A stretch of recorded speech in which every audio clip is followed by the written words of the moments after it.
welcome, hello, I'm waiting for it to go live, and I'm live. Alright, hello and welcome everybody, I'm Dan, your friendly fishmonger at dansfish.com. I will be your bald tour guide for the evening, and thanks for spending a little bit of your Wednesday with us. We do this every Wednesday at 7 p.m. Mountain Time, that's 9 Eastern, for those that are mountain challenged.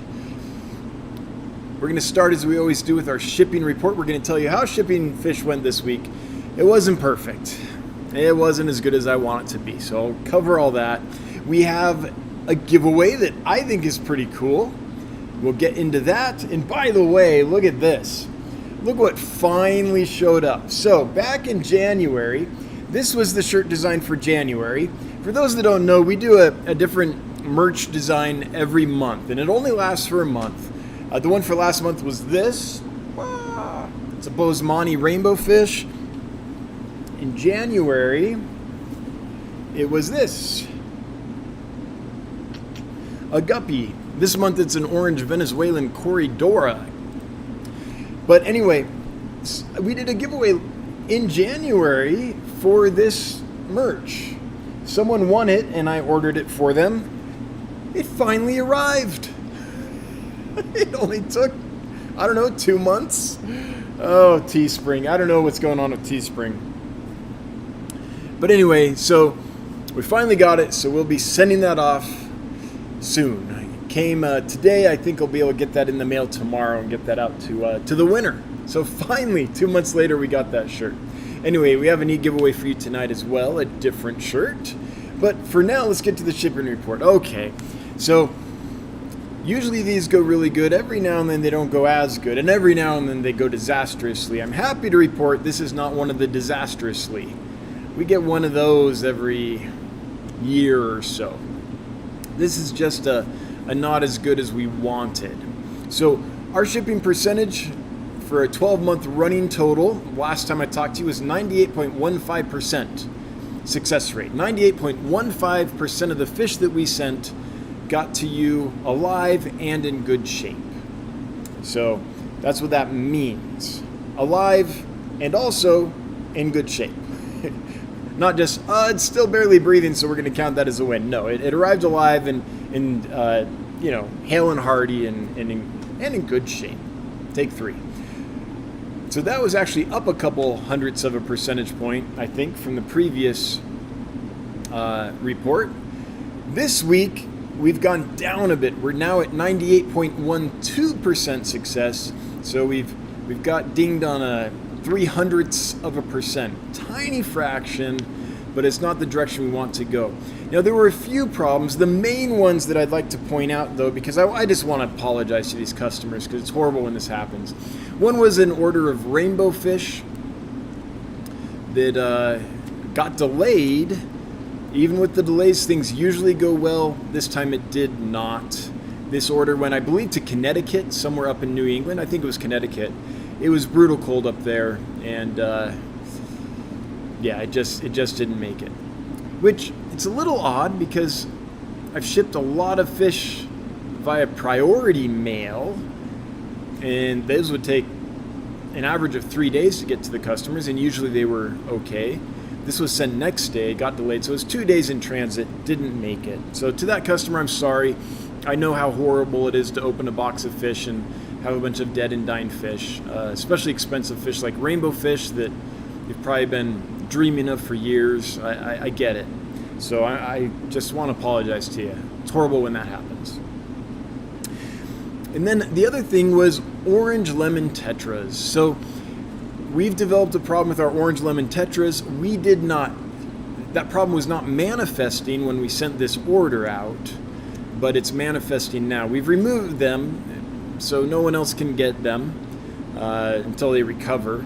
But there is a customer we sent some orange lemon tetras to, and we should not have, but we did not know that we should not have. So there's another tetra that's having trouble too, the blue ribbon tetra.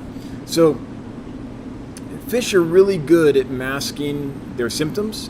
They are asymptomatic, right? In the wild, if you act like you're a little bit ill, you'll get picked off by a predator. So fish hide their symptoms. They try to act normal for as long as they can. So it can be at times that the fish look fine to us, but they're battling something we can't see, and we just don't know that until it manifests in something that we can observe. Every now and then, there's a gap between when they have that thing and it's unobservable to when we can see it, and if we ship during that gap, then those aren't going to do well for the customer. Now, I want to stress, this does not happen often. This happens very rarely. But it did happen this week in the case of the Bolivian orange tetras. It's a shame because that's a fish that I love. I've been working on getting for a while. I've had them before a few times, really like them, but they're not available that often. So I was really excited to get them, really excited to ship them out. But the Bolivian orange lemon tetras are not doing well. So one order got by us. Now we're seeing in our tank that there are some things going on. So we've caught all the rest. We won't be shipping any out till they recover, but that is a bummer. So to that customer, I'm so sorry. I'm sorry that those got shipped out in that gap where they had something, but it was not observable when we packed them up to send them to you. So it doesn't happen a lot, but it can happen. So that's the main things. There was a couple other odds and ends, but those were the main ones. Oh, there is one other thing I should mention, that we did send an order of gold roseline barbs to a place in Florida. I might have mentioned this last week, I don't know. And they got there and they were much too hot. So they're alive. We're hoping they recover, but that is something we're watching as well. I have a suspicion this is a case where the box was delivered and left outside for a long time in the hot sun or something like that. Technically, in order to claim a loss on a shipment from us, you have to send us information on the loss within an hour of delivery. That's because we want to incentivize the customer to not leave the box of fish out in the sun or out in the cold, right? We want to incentivize the customer to take care of the fish right away so that they're more likely to do well. I'm not there, I can never know what happened, but it's always a little suspicious when you get the notification the day after the fish arrive and it says, oh, this horrible thing happened. It's like, well, yeah, I'm sorry. I'm not calling anybody a liar or anything like that, but I wasn't there. I don't know you personally. Like, I don't know what kind of person you are, what ethics you operate by. How could I know that? So we'll take care of that customer, keeping an eye on things. But the high where those were delivered that day was 75 degrees. The low was 60 degrees. They were delivered in the morning, so it wouldn't have been too hot yet. And so if they had been taken care of right away, I think they'd be fine. But my suspicion is they weren't. They were probably out in the sun for a while, something like that. But again, I wasn't there. I don't know. But sometimes that does happen. So anyway, those are the orders that we had trouble with. Now, hopefully, everything's smooth sailing for the rest of the month. It's always a bummer when there's losses. Again, I want to stress, though, I focus on the losses because I feel like that's my duty as a person whose mission it is to sell healthy fish to my customers. I want to be transparent and open when we have a problem. The reason I want to do that is because it incentivizes me and my company to do everything in our power to prevent that from ever happening. Because I've got to report it to you live every week. And what I want to say is, it was awesome, there were no losses, everything's good. That's what I want to say. And so I focus on that tiny percentage that is a problem, but realize it's very rare. Right now, running total for the last 12 months, including a disastrous shipment that happened January 30th, that was completely out of our control. There was an issue with the carrier. But anyway, including that, all the problems, we are still at 98.12% success rate. So I do want to put things in perspective because I focus on the problems. And I share that with you guys, and so it might seem like there's a lot more problems than there are. There aren't. it's still very safe to order. And I would put that record, which for us is really bad, up against anyone else's best record, and I think we'd pass in flying colors. So we're doing well still, but if I have to get up in front of you guys every week and say, here were the problems, it's a massive incentive to do good work. So it's important that I keep doing that. So I'm going to keep doing it. I hate doing it. I do not like it. But it keeps us true to our mission. Yeah, so that's what's important. Anyway, to any customer that had any issues, I'm really sorry. I know what it's like to be there. I know what it's like to have that experience, and I'm sorry if that happened to you. Oh, there were a couple other issues too that weren't like life and death stuff, where there was a miscount on how many fish we had available or something like that. So some people ordered some fish and oops, we didn't have them all, or oops, we didn't send the right amount or something. Just a couple things like that. But nothing major, and that doesn't happen often either. That was a special instance. In fact, that was the Pseudomugil mellis. And the reason that happened is because we were treating them specially.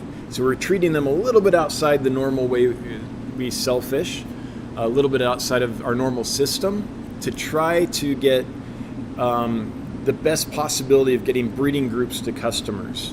And because we did it that way, there was just a miscalculation.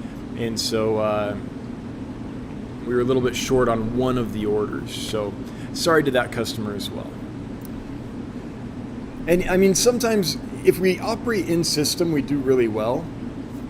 And we almost always operate in system. I can't actually remember the last time we kind of operated a little bit outside of system like that. But this is such a special fish, and we really wanted to get breeding groups out there, so we did things a little different. And anytime you do things out of system, something can go wrong. Again, the fish are fine. Like, those fish came in great shape, and I think they're doing well for all of our customers. But it's got to be disappointing when you're expecting 10 fish of a species you really want, and you only get 8 or whatever it was, something like that. So sorry to that customer. Anyway, I think that's all the mea culpas for this week. Whew. Now let's move on. Okay. So, what should we do? Let's get to the giveaway. The giveaway for tonight is fairly straightforward, and I know it's maybe not as exciting as getting a really cool fish or something. I can tell about that by the number of people that are here. There's only 170 people here. Thanks for being here, anyone that is. I really appreciate you joining us this Wednesday evening. If you wouldn't mind taking a moment to share this out, maybe we can get more than 172 now people here and get a good crowd. But the giveaway for tonight is a t-shirt. So if you go to the YouTube channel and click this tab here, store, this is the merch that's available in the store. There's more at Teespring, but this is the basic merch. And I love this design. I think Becca did an amazing job on this. This is an orange Venezuelan Cory, stylized of course in the Dan's Fish style. And the giveaway tonight is for one of these t-shirts with this design on it. You can pick your color. It's the classic tee. It looks like it comes in purple. Is that navy, black, or what's that, a gray color? You can pick your color, you can pick your size, and the winner will get that. So if you would like to win a really cool t-shirt, hashtag TeeMe, hashtag TeeMe, TeeMe for t-shirt me, right? No caps don't matter, no spaces, hashtag TeeMe, no spaces, caps don't matter. Then, I should share that.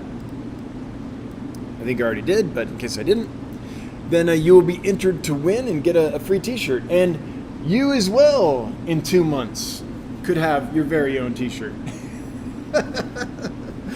Hopefully Teespring is caught up from the holiday rush, or whatever their backlog was. I don't know what it was. And we can get you that quicker, but it takes them as long as it takes them, and I can't do a thing to rush it. So,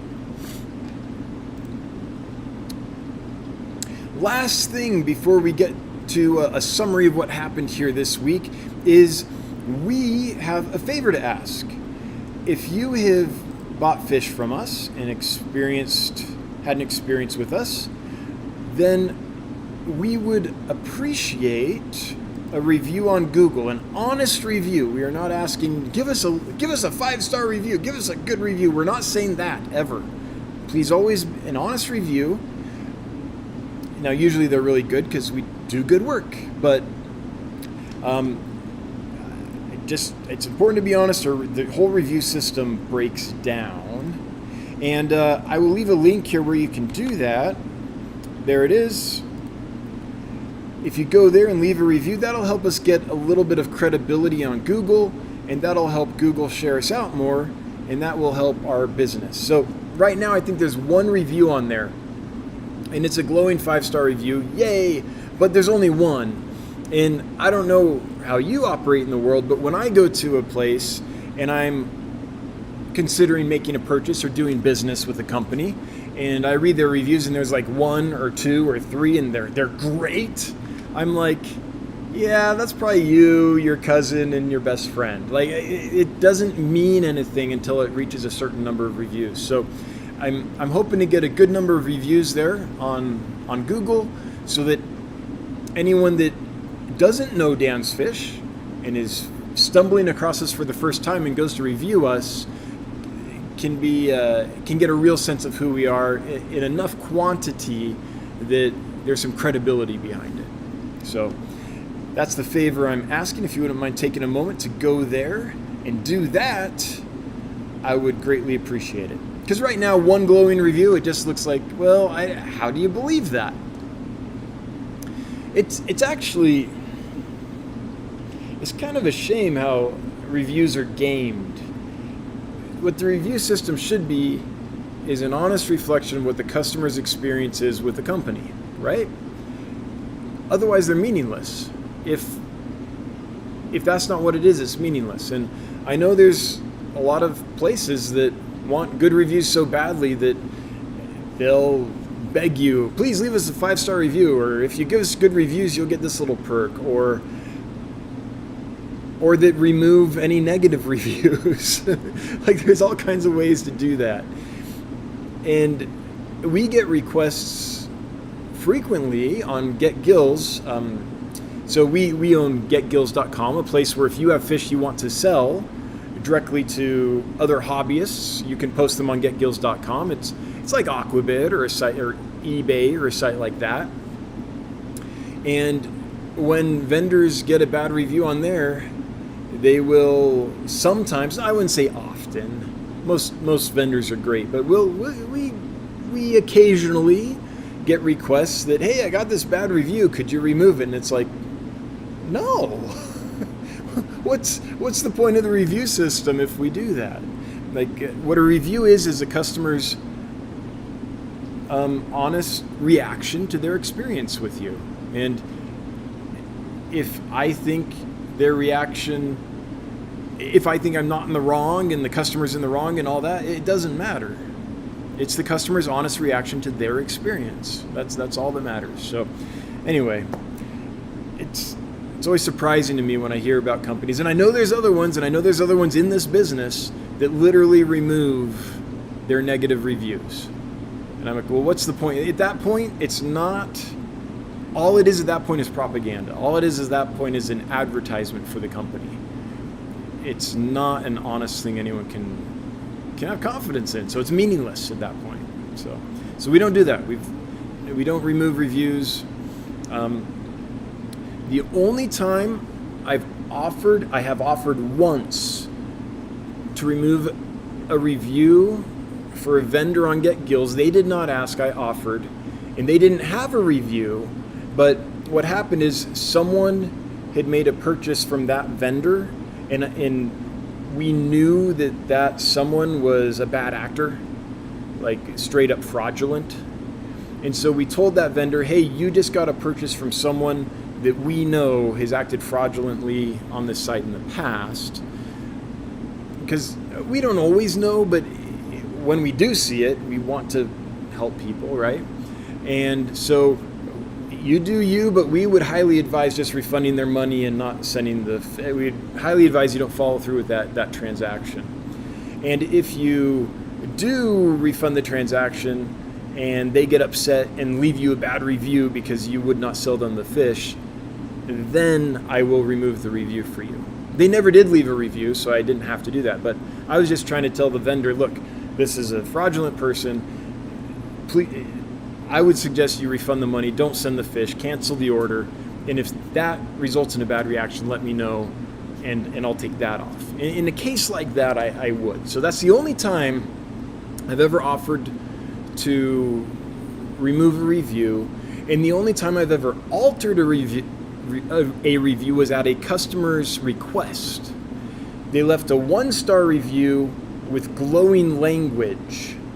They loved their order. They were so happy they left a 1-star review because they thought 1 star was the highest. They didn't realize 5 stars was the highest. So they requested, once they realized, or they made a mistake and clicked the wrong thing, whatever, but once they realized that they left a 1-star review and wanted to leave a 5-star review, they requested we change it, and we did. So that's the only one we've ever changed at a customer's request. So we try to keep that system honest so that it has actual meaning.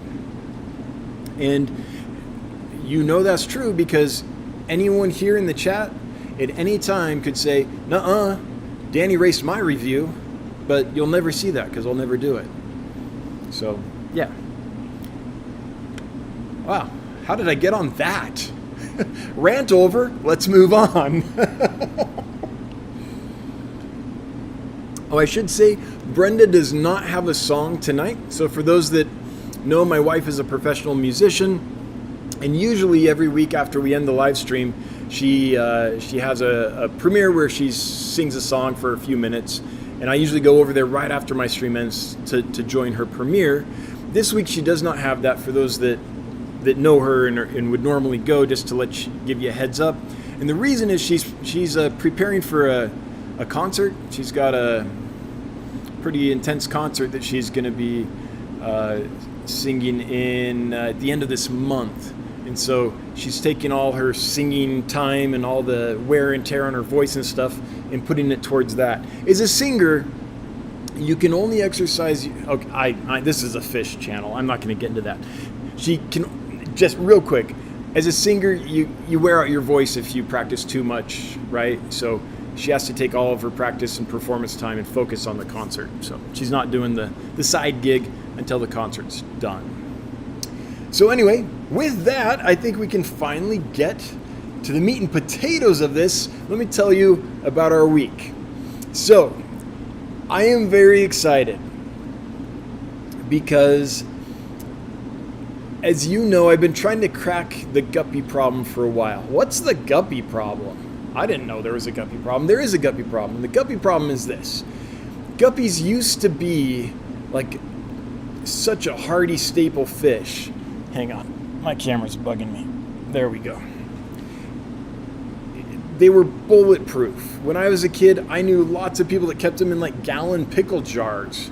No aeration or anything, just kept them in pickle jars. And they'd have a little colony going, put some plants in there, and they lived forever.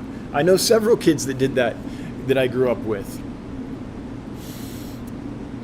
The sourcing on guppies has changed. It used to be that there were these dedicated hobbyists that would breed these guppies, and they'd breed them to be hardy and large and all that. Then things kind of changed. The breeding for guppies, the focus changed a bit, and the sources changed a bit, and it became an international kind of industry, guppy breeding and distribution. With that came problems with the guppies. So guppies used to be one of the hardiest fish ever. Now guppies are often one of the most difficult fish to keep alive long term. Sure, they might last a couple weeks, but they're not going to live out their full lives in a lot of cases. I'm generalizing, but it used to be that guppies were hardly ever a problem, and now guppies are very likely to be a problem. So on my side, as a person that sells lots of fish, I've experienced this. So I've been trying to find a good way to source guppies. The only super reliable way I've found so far to do it is to buy from hobbyists. Hobbyists tend tend to do a great job with their guppies. But any industry supplier, I would have mixed results. I am thrilled to say that I brought in like 9 or 10 varieties this last week, and they are amazing. We did not have a single death in shipment. We have not had a single death since they arrived. They all look like they're in good shape. They're eating well. They're acting completely healthy. And here's what I love. Usually when guppies are shipped, they're just packed in the bags. Even if you request that they don't do that.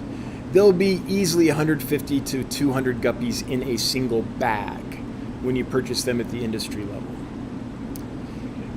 It's been very difficult to find a supplier that doesn't do that.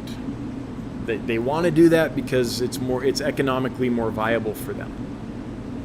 And it's just become the industry standard, and it's strange to step out of system, and that takes work, and there's errors and all that stuff. So it's been hard to do. But these folks were willing to pack 10 guppies per bag.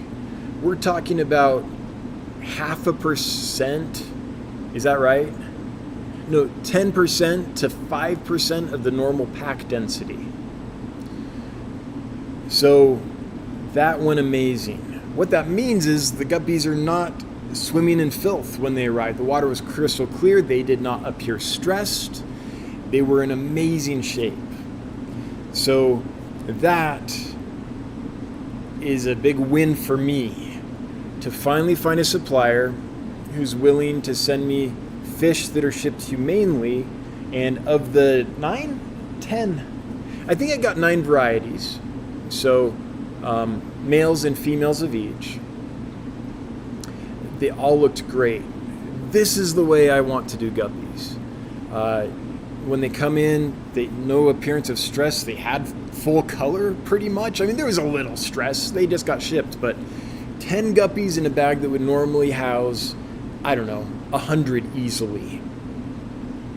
150 easily, maybe more. And they came in awesome. So, it's only been a few days. Things could still go wrong, but usually when I get guppies in, they're way overpacked. They're often struggling when they arrive.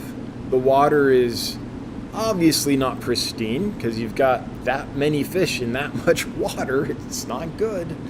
And it can be a real struggle to get them recovered and healthy. Now, I used to think that was because of my soft water. Guppies like harder water. And so I was like, well, I think it's just my water's too soft. Because I have very soft water in my previous facilities here in Sheridan, Wyoming. In this warehouse that we're currently operating in, we have nice hard alkaline water, which guppies love. And so I thought when we moved in here, we'd have instant success with the guppies. Nope. Still had a lot of problems. I've tried lots of suppliers, lots of problems. I think Israel's going to be fine. Guppies from Israel, I think, are going to be fine. So we'll work on that still. But the nice thing about this strain is healthy, treated humanely, and the other thing is they're amazing. These are obviously lines that have been worked with tender, loving care. The fish are extremely uniform in color and body shape and finnage. And it's just obvious that this is like, I don't know if this is going to win the IFGA, but it's high caliber guppies. So now I have to say these are going to be expensive. When you ship 10 guppies in the amount of cargo space and weight that it would normally take to ship 100 to 200, you do the math on what the shipping was. It was very expensive. So the guppies are going to be very expensive. But if they get through their quarantine without problems, then I have every confidence in the world. From what I've seen so far, and I've observed a lot of guppies over the years, I know a healthy fish when I see it, usually. Usually. Obviously not those lemon tetras. Orange Bolivian lemon tetras. But anyway, I have not been this excited about guppies in a long time, because usually when I've got guppies, it's been like, okay, I'll try these. They come in, I'm like, I lift the bag out of the box, and I know I'm just like, that's going to be a problem. That's going to take a lot of work and a lot of time, and I could still lose a lot of them. This one, totally the opposite reaction. So I can't wait to get them through quarantine. Usually I don't talk about this stuff till things are out of quarantine and ready to go, because what happens if tomorrow it's like, for some weird reason, it's like, oh no, they all crashed. And then next week I have to be like, actually, no, they're not as good as I thought. Like that could happen, right? I've literally only had these since Monday. But I haven't opened a box of guppies that was that good ever. I don't think ever, unless I was buying from a hobbyist. So I'm excited, very excited. Okay, so that happened, and I think that's the big breakthrough. Oh, platies and mollies. So I'm sorry if you're not a library geek. We'll get to other stuff soon. Got some amazing platies. They're high fin platies, but they're not like the scrawny kind of high fin thing. These are obviously another line that's been worked with tender loving care. Healthy, look amazing. And then a strain of platies as well. Albino silver platies. I think they call them platinum because they're albino silvers, right? And, well, I'm not sure. Maybe they're not silver. Maybe that truly is a platinum color variation and they're just albinos of that. I don't know my mollies well enough as far as genetics and what you call each variable and each morph to tell you the color, but I think they're platinums is what they were calling them. Looks so good. And some swordtails I haven't had before that I'm pretty excited about. So all in all, great week. But the guppies, that made my week, man. That was huge for me. Hopefully this is the answer to that problem. And literally it's been years I've been trying to figure out where is a good consistent supplier of guppies. 9 strains, all doing great. Okay. With that, I think I've talked for 32 minutes. That's probably enough. Let's get into what's going on with you guys. Before we do that, I want to thank my moderators for being here and doing what the mods do. Thank you. Appreciate you all so much. And with that, let's get into the chat. We'll now get to your questions and comments. I have some chats that I didn't see before. Michael Mellier, it's so good to see you, man. I hope you're doing well. Did you graduate? Are you done with all that? Anyway, it'd be good to hear from you, see what you're doing these days. Oh, speaking of Michael Mellier, this reminds me. Earlier today, I got all of the live streams onto the podcast. So I'm all caught up. So if you would rather listen to these things than watch them, and I understand that if you're at work or something, and you can just listen, then it's kind of a pain to have YouTube on when you could just have a podcast on, right? Drains your battery needlessly, so I get it. All those up through last week are all available now on the Dancefish podcast at whatever podcast streaming service you prefer to use. Kelly Foreman, Kelly, hello. My Glow Light Danios. Oh, that reminds me, I need to order more. Let me make a note. Glow Light Danios. My Glow Light Danios arrived yesterday and they're doing great. Just tallied it up. I've ordered 242 fish from you over the years and I've yet to have a single loss. Wow. Yes. Awesome, Kelly. I'm glad to hear that. Yeah. That's normal. You know, it is kind of sad though. It's the problems cluster. I don't know. I haven't done the statistics on this. Maybe this would be fun to do this one day. But anecdotally, without having done the math, it appears that the problems cluster. Like, most people never have a problem. But it seems like most of our problems are clustered onto the same few people. And I am not blaming them. For the most part, I don't think it's their fault. Like, there are straight up good people that order, and for some reason, they have the lion's share of the problems.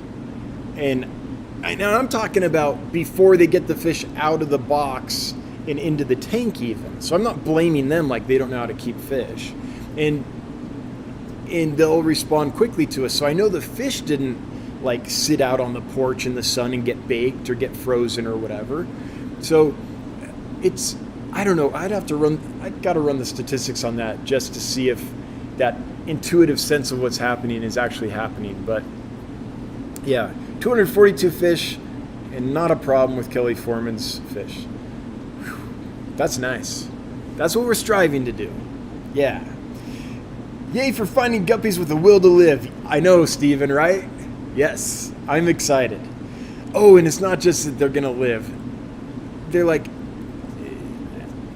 I don't know enough about judging guppies at a show to say these are show quality guppies, but me looking at them as a guy that doesn't know, there should be this exact shape on the dorsal, and it should extend this far on the body, and without knowing all those metrics, these look like show guppies to me. They're amazing. They're consistent. I'm thrilled. No one's going to be thrilled at the price, but I think they're going to be amazing. Chris Ressiker, hey Dan, my female koi bed I got from you is doing awesome and she's been chowing down on guppy fry. Oops. Well, sometimes you have to find a way to keep the guppy population down. I understand that. And look, fish eat fish. That's just the law of the jungle. All right, now let's get to all these questions and comments. By the way, thanks for the super chats, everyone. All those super chats and the members' comments that I just read. And now we're going to get to Leo29 Aquatics. Is the first chat I can see, but I don't know how to respond to it because it just says there made one. Does that mean you made a comment? Oh, I think that's what you're saying. Let's take a look-see. A review. So we had one review. Chad, thank you for the kind review. We appreciate it. And now we have, let's see how this is going. Are folks leaving reviews on Google? Now 12 reviews. Well, that's an improvement. That is a great improvement. All right, I'm not going to read them all right now, but thanks, guys. So for those that don't know, we're trying to get more Google reviews. So if you've bought fish from us, if you've been a customer and had an experience with my company and would like to leave an honest review at Google, then we would appreciate it. And I will, let's see, can I still leave that? There it is. I will leave the link to do that in the chat right there. Thank you, Leo29 Aquatics, and anyone else that just left a review.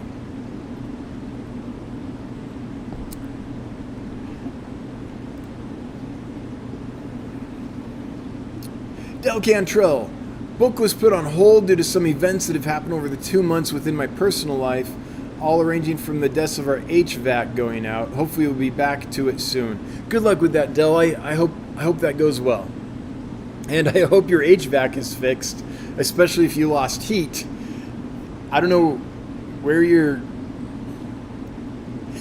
located, but if you were in Wyoming and that happened and you didn't have a wood stove, man, call me.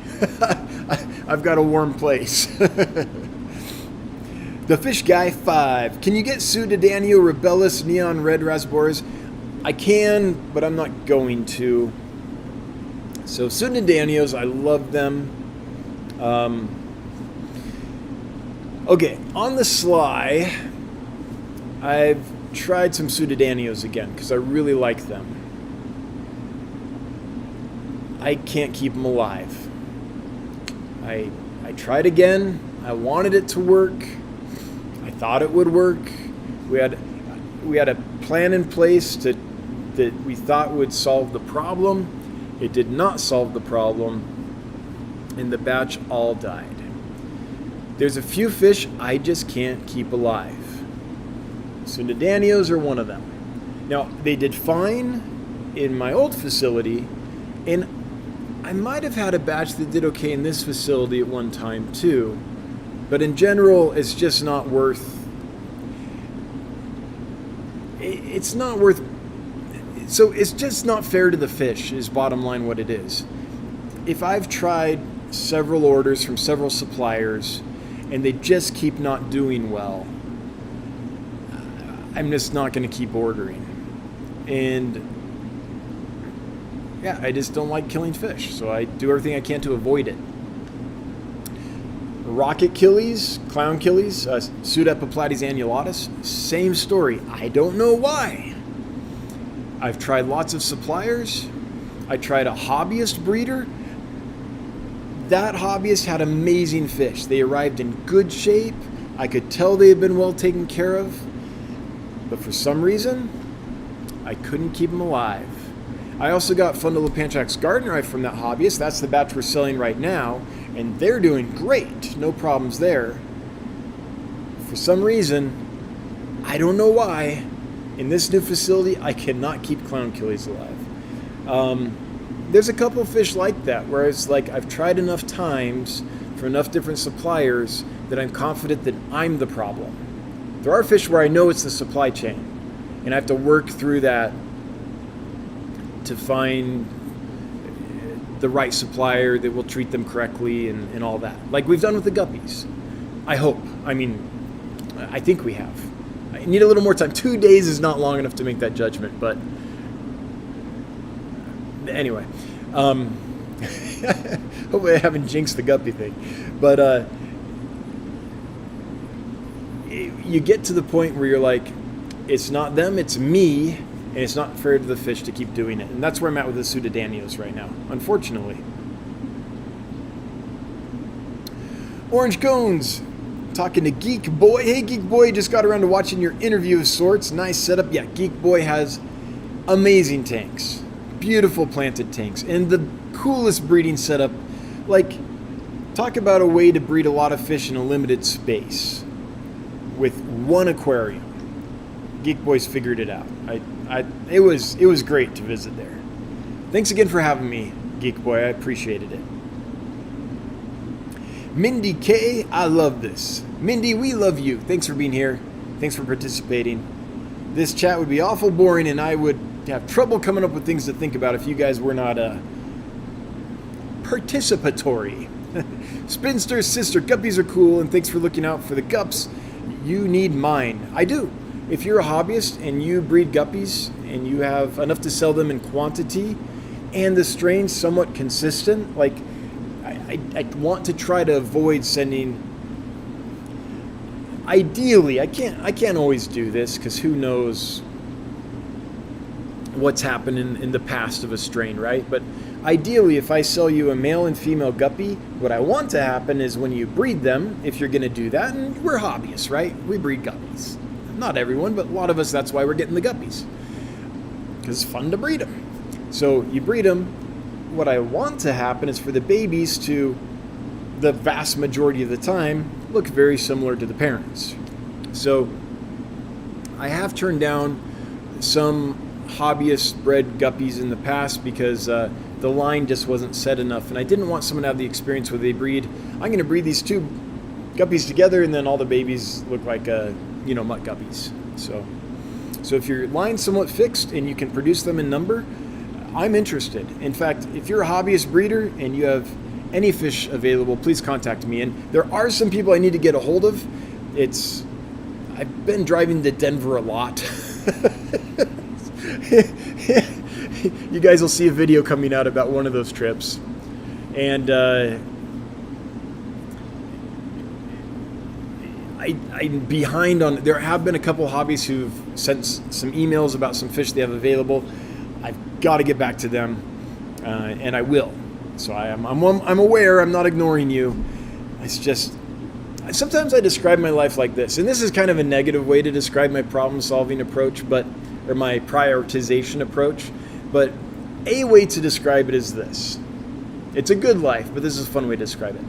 I'm standing on a field, and all around me are all these fires burning at different intensities and approaching me at different speeds. And my job is to try to identify the fire that is going to get to me at a certain time and put it out before it gets to me.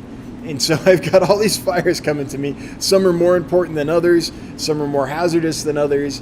And I'm standing there with a garden hose, and I've got to pick the right one and prioritize the right one, or I'm going to get burned. So that's, again, video game-ish, very kind of negative way to describe it.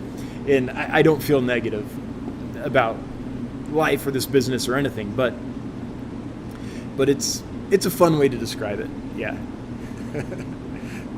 Which fire do I spray? Spinster sister, what size bag for the 10 guppies were used to ship them in? Like what you would normally send 100 in. Like I didn't measure them, but typically you get an import box, you pull out a bag, and there's 100 guppies or more in it, that size bag. I'm sorry, I didn't measure it or weigh it or anything like that. Beck's Fish Room, Hill Streams, hopefully back in stock soon, reticulated. I am trying to get more. That order will land on the 27th of this month. Just because I order them doesn't mean they'll show up, but I've ordered a few species, including the reticulateds, Sewillia lineolata, and so we'll see. But the place I am ordering them from is the place we've got the previous few batches from that have come in so big and fat and sassy and have been so great. So hopefully they'll do well as well. Hopefully they show up, and hopefully they show up in good shape. Jacob Metzner, can you explain more about the high-end swordtails and why someone may or may not be able to breed them? You mentioned in a previous video that the ones you had could be bred. Yes, let me show you.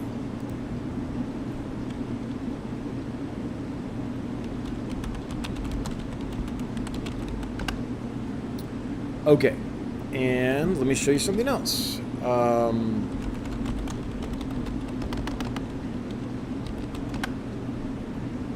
Okay.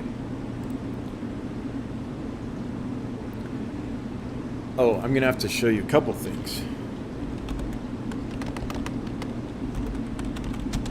Just a moment, this will be worth it, I promise. If you're listening on the podcast, I am pulling up some images so I can explain why some swordtails, and I'll make it about some other fish as well, are not breedable.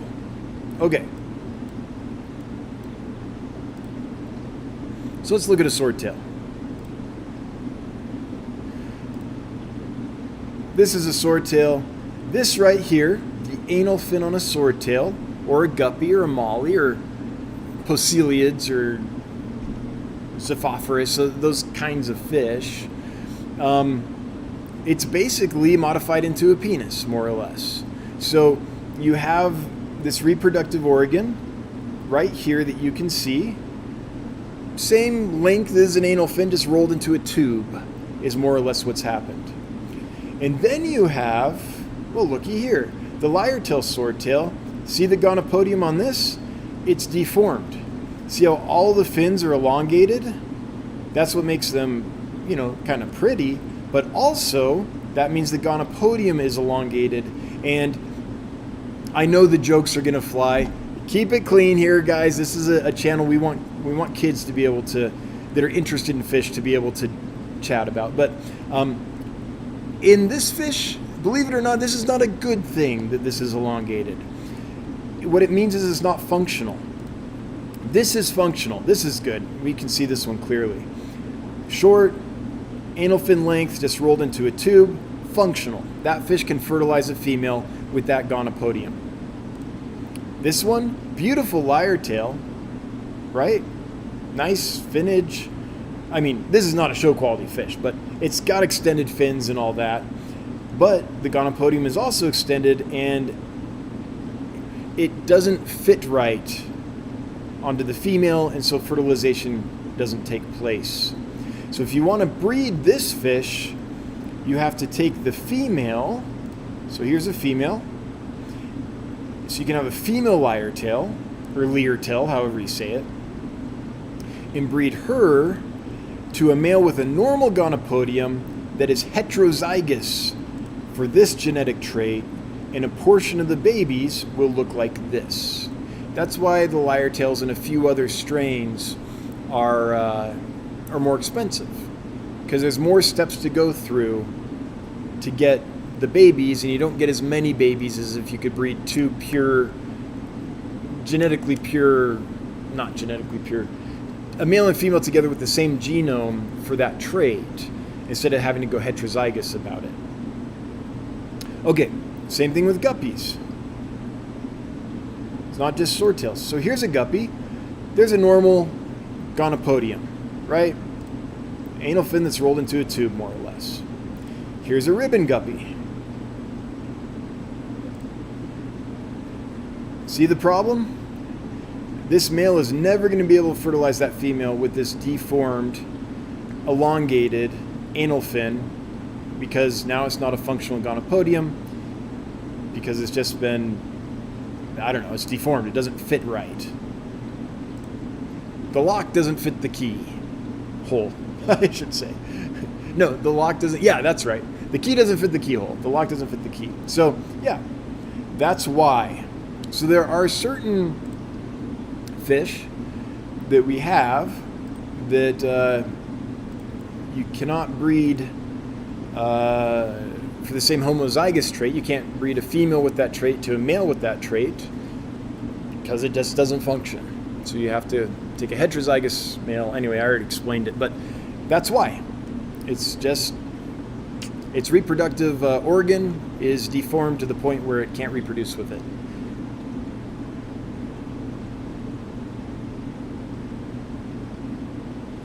Oh yeah, and so some of the fish with long fins and stuff, if that long fin trait also affects the gonopodium, you can't breed it. The ones I get, you can. Every now and then I'll get a fish in a batch that does have the elongated gonopodium, but most of them don't. I never seek that out. I try to sell fish that don't have that trait.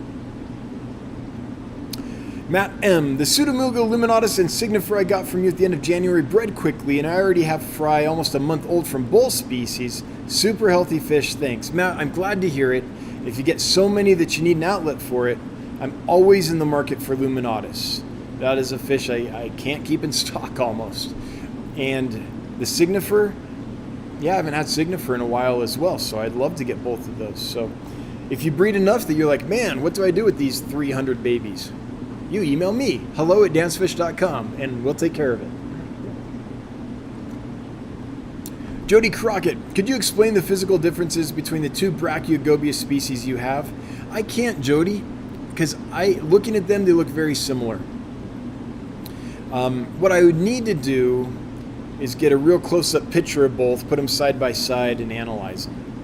And I just haven't done that. But the main thing I want to know, because they look very similar, and they're probably similarly behaved and similar needs and all that, what I need to know is if the Brachiogobius ocelot, species ocelot, can live full-time in freshwater long-term and be okay. I think that might be the case, but I get a lot of conflicting information when I look online. And I don't know a source that's definitive enough that I can go to where I can be like, yep, that's the one I'm trusting. So what I'd like to do is find someone that's kept the ocelot bumblebee goby long term and let me know, yeah, I've had that fish for 1.5 years in freshwater and it's fine. Great. That would be useful information to me. So as far as I know, that's the only, as far as keeping them and enjoying them and all that as an aquarist, that's the main difference that I'm concerned about. They look very similar otherwise. I think that the Xanthomelis, which is the true freshwater bumblebee goby, maybe has a little bit thinner black on it. Maybe the black isn't quite as well defined, but I haven't yet really dug into that, Jody, so I can't tell you for sure.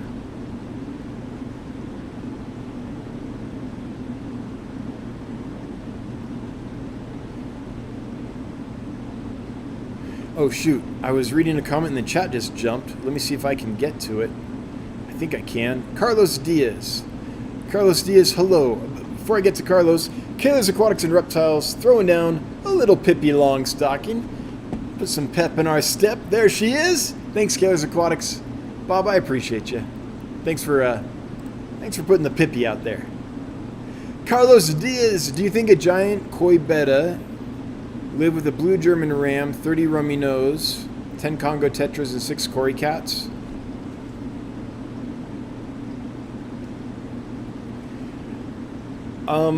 If this is all smashed into like a 10-gallon tank, no, because it'd be too much activity around the betta. But if it's in a, I don't know, a large tank, then sure, I think that would be fine.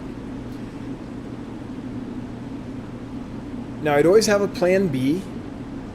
I've kept bettas with lots of species of fish. Usually I don't have a problem, but every now and then a betta surprises me. Just had a betta that was in with some bettas and was doing fine, and then one day that was in with some guppies and was doing fine, and then one day we came in and it's like, oh, he decided to nip some tail fins. We also had a betta that was in with some Corys. These were Paleotis, and kept chasing the Corys around, wanting to nip them. Then I've had other bettas with Corys long term, no problems at all. So I would have a plan B, because I don't think there's ever a guarantee with the betta. Their personalities just, I think, are too individual to make a blanket statement. But I would try that, provided the tank was big enough that the betta wasn't surrounded with frenetic activity all the time. They don't like that. They like to be able to find a calm place, right? And everything's crowded together. They can't get that. So the tank's big enough and the flow is not too high. Bettas don't like high flow. They're not going to want to fight the current. Then, yeah, I think I would try that. But I'd have a plan B for sure. Full metal. Any chili raspberries in the works? Yes, I've got a group of chili raspberries right now that I'm hoping I'll be able to sell soon. And that is a fish I try to keep in stock. And hopefully the group will do well and I'll be able to sell them soon. Dustin Tolbert. Hey Dan, love your approach to the business. Any leads on 134s sometime soon? I don't. Let's take a quick field trip, folks. So this will be a Pleco, L134 Pleco. I shouldn't say that. I do have a source that I could get leopard frog Plecos from. The reason I haven't is because of the cost. I think I'd have to sell them for over $100 a piece at the price that supplier wants for them. And I know you can get them for $60 to $80 a piece. So it makes it hard for me to bring a fish in when the price differential between what I could sell them for and what another business could sell them for is so high, because yeah, then I don't know if they'll sell. And the second reason is the source for those is not my normal source. If my normal breeder had them, I'd probably try it. I'd work with them, maybe try a few and see how it went. Just because then I can say aquarium bred and raised, I know they're going to be really good stock and not hybridized or anything. You know, I just know that source. And so then I can tell you guys, hey, these are more, but the source is pristine, and maybe then it's worth it. But when it's not that person and it's not that breeder, this is just an industry supplier, then it's hard for me to say, I don't really know the provenance of these. This is not someone I get lots of Plecos from, and they're twice as much as you can buy them somewhere else. It just doesn't make sense. So I'm hoping my breeder will have some. If I remember right, I think there was once when they might have had a few for sale, but I could be misremembering that as well. But that is one that I would bring in if that breeder had them, because I do like leopard frog Plecos a lot. By the way, I saw an amazing group of leopard frog Plecos in the fish store that I toured in Colorado, in Denver. What's it called? About Fish? Hang on, I gotta... Oh, Denver, Colorado Fish Store. Okay. What was this called?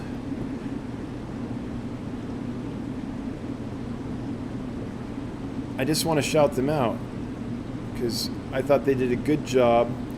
Huh. They're showing, let's see here, aquarium stores, Denver, Colorado. Colorado.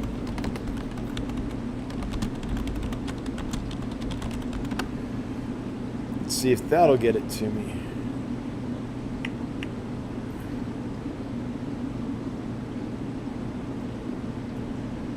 Nope, I'm not seeing it. Hang on, I keep looking here. I can't take too long though, because this makes for bad television. And if you're listening to the podcast, it's like there's dead air right now. I get it, so I'm not going to stay here forever. Shoot, I don't remember the name of the store, and I don't think I see them showing up on my quick Google search. But if you're in Denver, Colorado, somewhere there is a aquarium store near you that had a lot of great looking leopard frogs, and they were only selling them. They were $60, $69.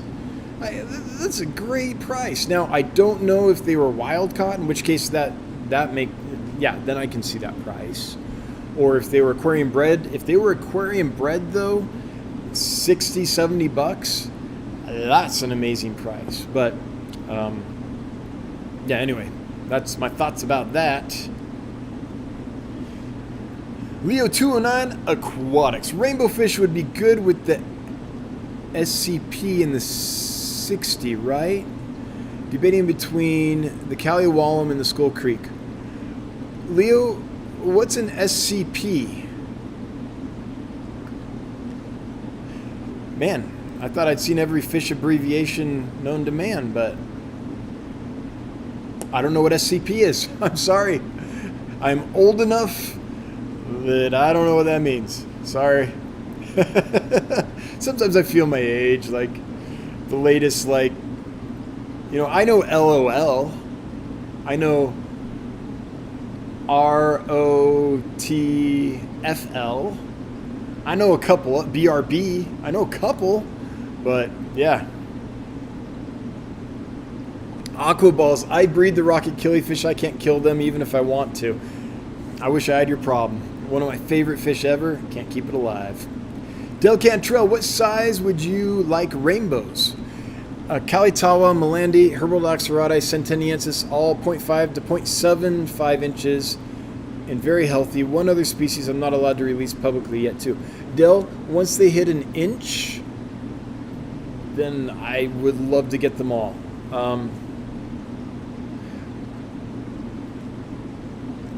I think 0.75 is just a little too small, but once they hit an inch, Del, I would be very excited about purchasing those.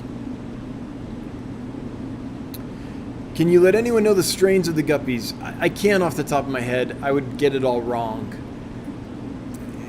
Like common name guppy strains, they're like, this isn't one of them, but it's like Imperial Flower Dragon, Super Red Albino, Moon, Half Moon, Big Dorsal. Like I just can't keep it straight. I'd have to actually look at the list and read them to get them right. I'm sorry.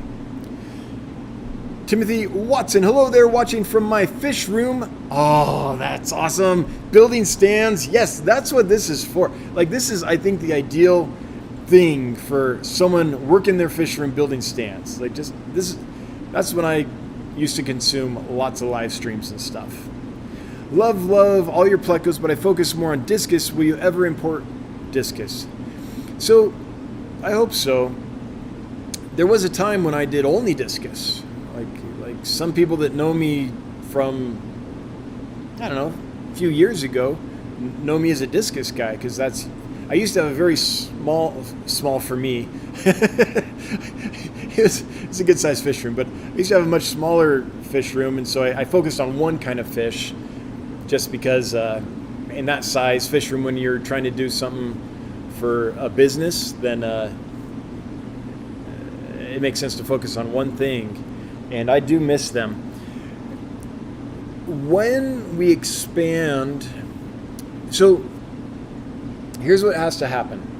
The business has to grow to, about 20% more than it's doing right now, I think is about the number. And if the business can grow to that number, to about 20% more business than we're doing now, and by the way, the business has doubled annually. So, and we're already doing way more the first quarter of this year than we did the last quarter of last year, or any quarter last year. So we are growing. We are growing towards sustainability. If we can do 20% more business every month, get to that point, and to the point where we're pretty much sustaining that, and we're not worried about fluctuations, like we're confident that's what's going to happen,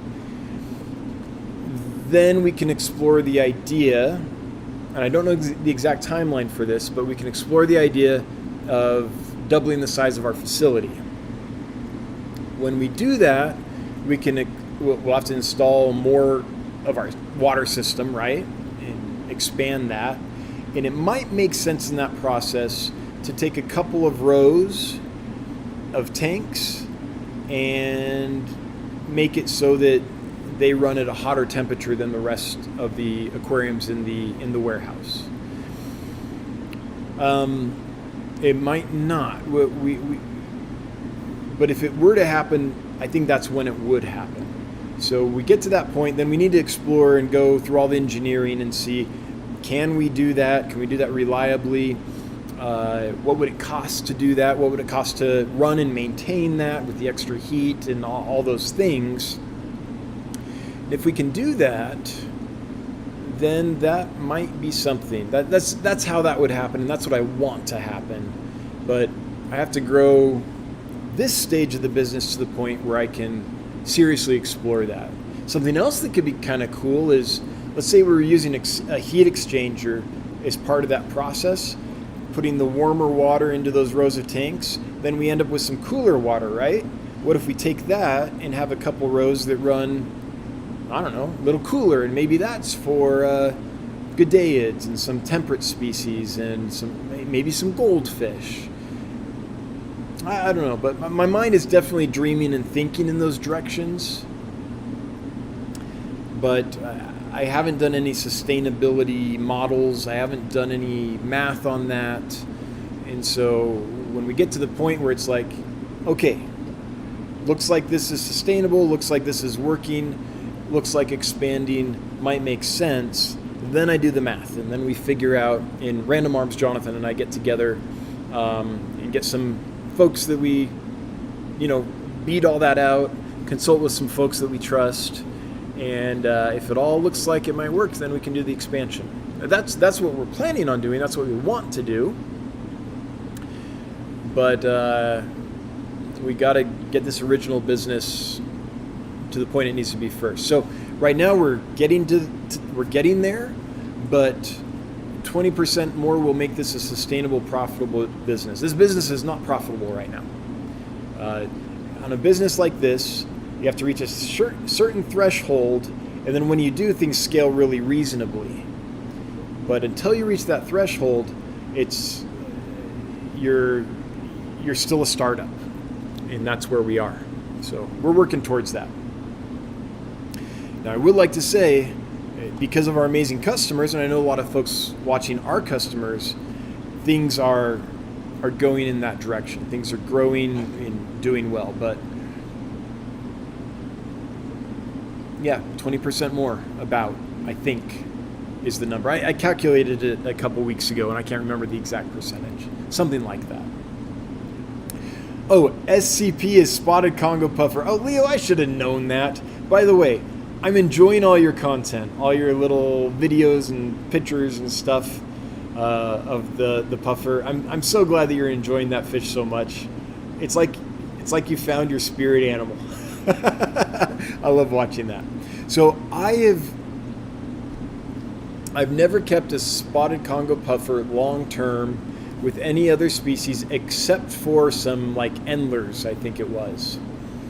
And that wasn't on purpose. There were a lot of plants in the tank, and there were some baby endlers that I couldn't catch, and they just grew up in there with them, and everyone got along fine. So that's my only experience. I really don't know about keeping spotted Congo puffers with other species. I know other people are doing it. And by the way, this is not me saying you shouldn't do it or that can't work. I think that is one of the species of puffers that's a good candidate for being in a community aquarium. I know lots of people that do that. I don't know of any that have kept them with rainbows.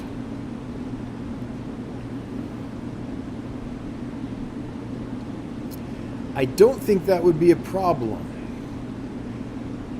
The problem I could see is rainbows being active, especially Chilotharina, those Calliowallum, very active, very fast fish. Chilotharina, probably the fastest of the rainbow fish. They are more elongated, built for speed, more slender, like a torpedo in the water. And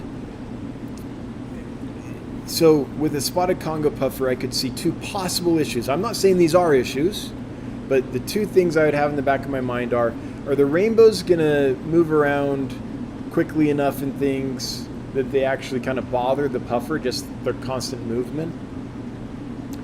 And then are the rainbows going to get to the food so fast that it's going to be hard for the puffer to get enough food? So those are the two things that I would have in the back of my mind as I was making that decision and planning the setup and all that. So that's my thoughts, Leo. Oh, and by the way, thank you so much for the super chat. Always appreciated, never required, but we are a little startup company, and every penny counts. Like at this stage, literally $2 is great. We're not a massive conglomerate that frowns on any help whatsoever, so thank you.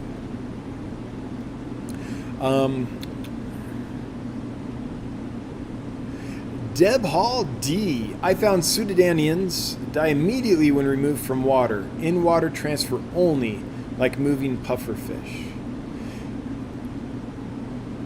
Okay, that's good to know. That hasn't been my experience with them, but that's good to know. There are fish that they definitely can shock out easier than others when they're netted. Geek Boy, you are still always welcome. Oh, I'll take you up on that, Geek Boy. Yeah, I hope to visit you. I don't know, maybe when I go down on the 26th. We'll see if that works out. And I don't know. Yeah, you guys haven't seen the video yet. Geek Boy bred this amazing group of peacock gudgeons that are in his amazing 90-gallon planted aquarium. It's just so beautiful, and I am planning on bringing some of those peacock gudgeons here to sell to you guys. So that's another reason to go down and visit Geek Boy. Coro works. So you want good stable guppy lines. What about pure Endler bloodlines like El Tigre? So it's not. So yes, I want good stable guppy lines and Endler lines. Absolutely, I'm very interested in that. My experience, though, is so that's a side issue. And yes, that's what I want. That's the ideal, right? It's a beautiful guppy that's healthy, that breeds true. That's like, of course, that's a 10. I would settle for healthy guppies at this point. Like, let's get there first. So I have tried lots of suppliers, and a lot of them have been purebred, pure lines, and all that. Some of them have not been as pure. You can tell by the consistency of the fish that you're getting, and you can tell by what their babies look like when they drop a litter. And I have not yet found a difference between the purity of the line and the health of the fish. What I have found is there's some real supply chain issues around guppies, and getting healthy ones is difficult. But if what you're asking is, am I also interested in good lines of Endlers? Yes, absolutely. Yes. Like to buy from you and then sell here? Yeah, if you've got a line that's in good shape and is healthy, then I would love that. Orange cones, just need to know the size of Farowella you want. Well, I want your Farowella orange cones. I've told you so many times I want to buy your Farowellas. I don't think I'm the one holding up this transaction. I don't know what to say. Like, I think once a Farowella is around 2 inches, it's probably big enough to travel. That would be my my thought. Xanadu! Love Dan's fish. That is all. Thanks, Xanadu. Especially after some of the mistakes we've made on your orders. Yeah, I know we haven't been perfect, and I just appreciate your support. Thank you so much. Forrest, Kai Kendall. Hey, Dan, just so you can mispronounce my name again. Thanks, Forrest. And paying $20 for the privilege. That's generous of you. Kai Kendall? Kui Kendall? Key Kendall? I can't remember. I'm sure we went through this whole thing where I finally got it right and knew what it was, and now I've forgotten. But thank you so much for the super chat. Always appreciated, never required, but it does make my wife super happy when money falls out of the computer screen, so thank you. All right, there are 248 people here. For those of you that did not hear the announcement earlier, we are trying to get more reviews on Google. So if you wouldn't mind taking a moment, I'm going to link. I just linked the place you can go to leave a review. If you've done business with us and you don't mind taking a moment and leaving a review, an honest review, I'm not asking for a 5-star review, I'm asking for an honest review of your experience, then I would appreciate that very much. The reason I'm doing that is we had a review, and it was a glowing 5-star review, which is great, but if you're going on Google and reading reviews and there's one good review, you're like, is that the guy reviewing his own business? Like, is that legit? So I'm hoping we can get enough reviews in Google fairly quickly so that people, we're getting a lot more people coming to our site that don't know us. There's a lot more people going to dansfish.com that are being pushed there from Google and other places that don't know us on YouTube or other things. So they don't know what we're all about. They don't know why we're more expensive. They don't know the way we do business. And so for those people, one of the first things they're going to do, at least I would do, is type in search reviews of us, right? And so it will help our business a lot if there's enough Google reviews, or help those customers a lot if there's enough Google reviews that they're like, oh, okay, there's enough reviews here, I can actually have a sense of what this is, versus one or a few where it's hard to trust the reviews that way. Xanadu throwing down $20. So long, and thanks for all the fish, as Douglas Adams says. Thanks, Xanadu. Really appreciate you. And thanks for the generous super chat, despite our screw-ups. Okay, where was I? Well, I was sitting in my chair at my computer doing a live stream last I checked. Here we are.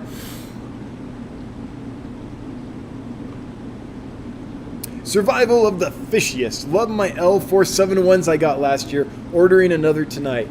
I'm glad to hear that. Finding a breeder that consistently produces good quality L471s. That's the mini snowball pleco. Small little guys, just like a 201, but small. Not just like, but superficially like a 201, but stays little. Has been one of the great triumphs, I would say, of my fishmongering career. I'm glad you got one. I'm glad you like them. Dale Cantrell, luckily we live in Virginia Beach, so our HVAC system being down is not a big issue. Yeah. Just keep a space heater in the fish room for exceptionally cold nights. Keeps it more natural. Well, I'm glad to hear that. I have friends who have had their heat go out here locally, and it's like, and they don't have an alternative. Like, they don't have a wood stove or anything, so their electricity goes out. And it's 30 degrees outside, and I'm not like exaggerating. On a Wyoming winter, it's like, that's bad. That's bad. Like, you better blow out your pipes and find a friend with some power or a wood stove.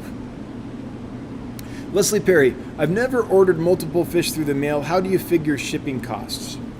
Okay, let me show you. So let's go to Dan's Fish and do a dummy order to induct Leslie in the mysteries of ordering fish online. So let's say you can go to Dan's Fish and you can get some cardinal tetras. Get 3 of those. And for the first example, I'm going to go to checkout with just the cardinal tetras. And by the way, when you click here, it tells you here the shipping options. So we can ship up to 80 for $70, 28 for $50, 7 for $40, and 17 for $45.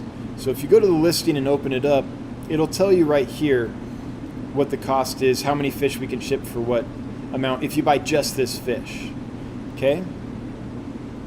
So let's see here. Where do I need to go? I need to go here. I need to go to my cart. And let's go to checkout just so I can show you something. So if you go here, this will show you that if you choose the small box, it'll cost you $39. And by the way, this is for UPS next day delivery. They'll typically get to you, I don't know where you live, but if you live in a place close to like a UPS hub in most major cities, the box will get to you by 10 a.m. in a lot of cases, some cases by noon. If you're a little more far-flung or the deliveries are slow that day for some reason, it can be later, but it's a pretty good delivery service. And the box is 57% empty. So you know that you've got 3 of these, and if you put them in a small box, it'll cost $40, and the box will be half empty. So we try to tell you that so you can make a decision. Okay, do I want this box to come half empty? Yes? Okay, great. Then you go and finish. Or maybe you're like, well, if I'm paying $40 for shipping, I might as well fill the box up. So if you click Let's Fill It Up, it'll generate a big list of fish that can fit in that box with those tetras. So let's go with, I don't know, pygmy Corys. So we'll add some pygmy Corys. We'll add 3 of those. Click Update.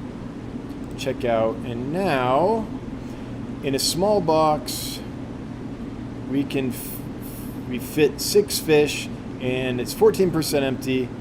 And you can decide, yeah, I want to get more fish, or I want to ship like that. If you want to get more fish,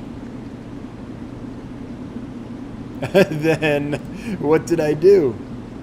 Did I screw something up? Or did I find an error?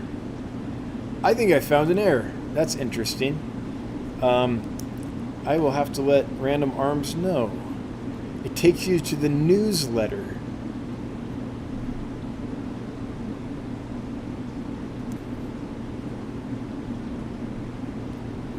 Sorry, folks, I'm jotting a note down for our technical guru about that error. Took me to newsletter when I tried to fill box. That is something I've never seen before. So let's do this another way. Let's go to Dan's Fish. And let's find a small fish, a pygmy hatchet. Add to cart, add 1, check out. Now it's telling me this small box is $39 and it's full. A large box would be $50 and it's 75% empty. A medium box would be $45.99 and it's 58% empty. A giant box would be $70 and it's, 91% empty. So we try to guide you through from the get-go. Let me remove these items.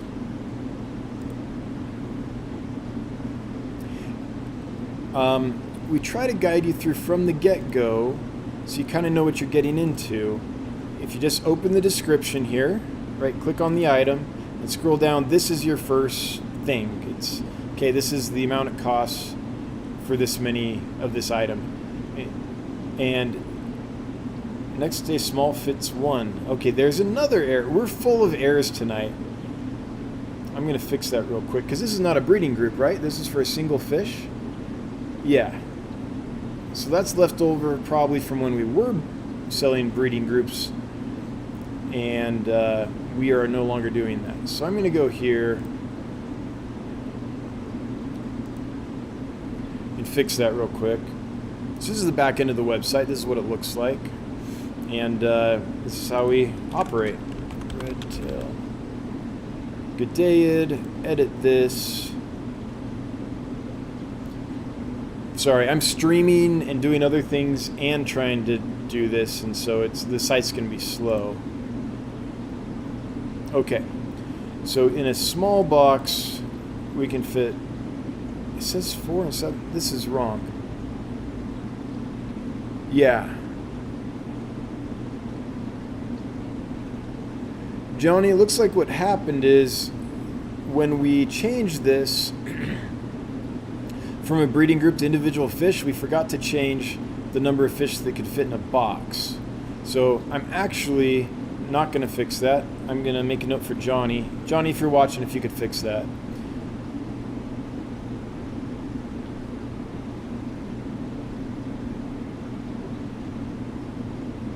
Well, in 3 minutes on my site, I found 2 errors. That doesn't usually happen. But when it does happen, it happens when you're live streaming, for sure. Jeez. Okay, it's about time to do this giveaway. Killers, Aquatics, and Reptiles punching me in the face with a fox cat. That reminds me, I hope Chattanooga Ed is doing well. And Curl Kitty, fox cat with a #1 sign. Thank you, very kind. Bob punches me in the face. Curl Kitty 08 tells me I'm great. I'll take them both. Thank you for the super chats, folks.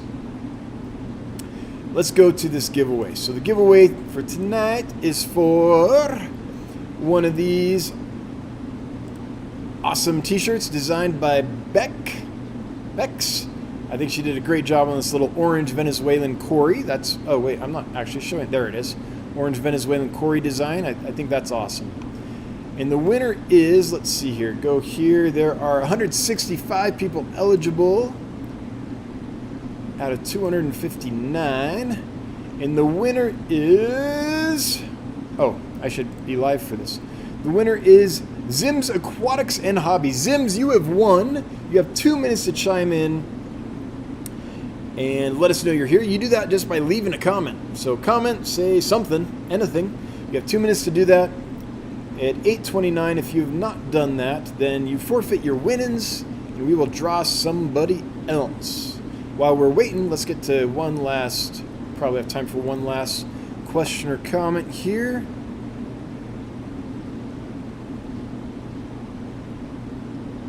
Survival of the fishiest.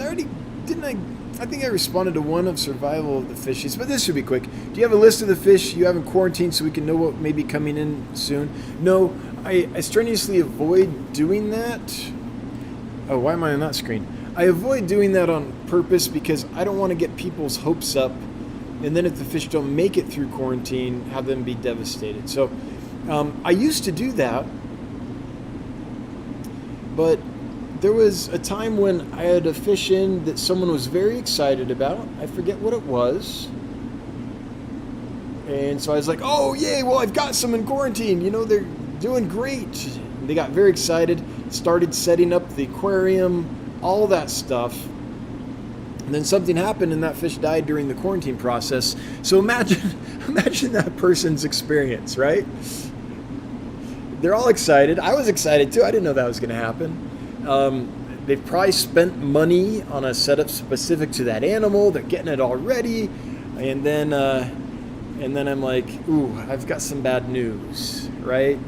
So I'm just trying to avoid that. So I don't actually tell people, except for these guppies that I was too excited about, and hopefully I don't live to regret it. Like every now and then I break my own rules because I'm a kid in a candy store, and you guys are my fish club. Like, I grew up going to fish clubs, and I would have interaction with hobbyists, and it was great. And now I've moved to Sheridan, Wyoming. There's a few hobbyists here to interact with, but there's not enough to really have a viable monthly fish meeting or anything like that. And so I rely on you. You're my fish peeps. Yes, this is a business, and I do this for that, but that's not why I started this. I started this to have people, fellow fish nerds, to communicate with. And that's still the fix I get out of this every week. So sometimes I forget I'm a business, and I let the hobbyist take over and the excitement comes out. And so I do break my own rules sometimes, but I try, in general, I don't, because I don't want someone to have that experience where they're like, get so excited, start building the environment, get everything set up, and then it's like, oh, I have the worst news. And then I have to tell them that, right? Let's see where we're at. All right, Zim's Aquatics and Hobbies has responded. They're here, and we will get you a t-shirt, Zim's Aquatics and Hobbies. If you wouldn't mind sending us an email, we need your first and last name, your mailing address, and the size shirt you want. And if you wouldn't mind letting us know the color you want. So you can get it in these various colors. Just let us know the one you want, and we'll do that for you. Thanks for participating, Zims. We appreciate it. Oh, I'm on the wrong screen. Yeah, I do that a lot. With that, we're out of time. So we are going to close this thing down. I want to do that first by thanking my moderators for doing what they do every week. Thank you. Then I want to thank my members. It's so helpful to have the memberships, that little bit of money coming in every month, and we have plans to make the memberships awesome. Right now, I think people are doing it out of the goodness of their heart to kind of support, because there's not a whole lot of member benefit. So just thank you. I recognize that. But the memberships are much appreciated. Everyone that threw money at us on the stream, thanks for the super chats. Everyone that was active in the chat, asked questions, and made it lively, thanks for participating. If you're a lurker, hail the Lurker Nation. Hope you had a good night. Hope you got something done in your fish room, or were able to relax, or that I was able to make your commute a little less, I don't know, monotonous.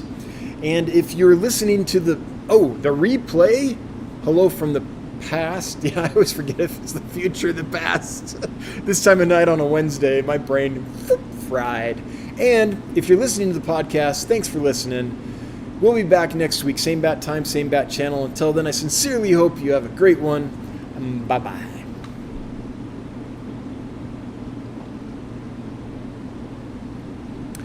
I'm going to just sit here awkwardly, making sure I didn't cut off that bye-bye. I think I'm good. I'm out.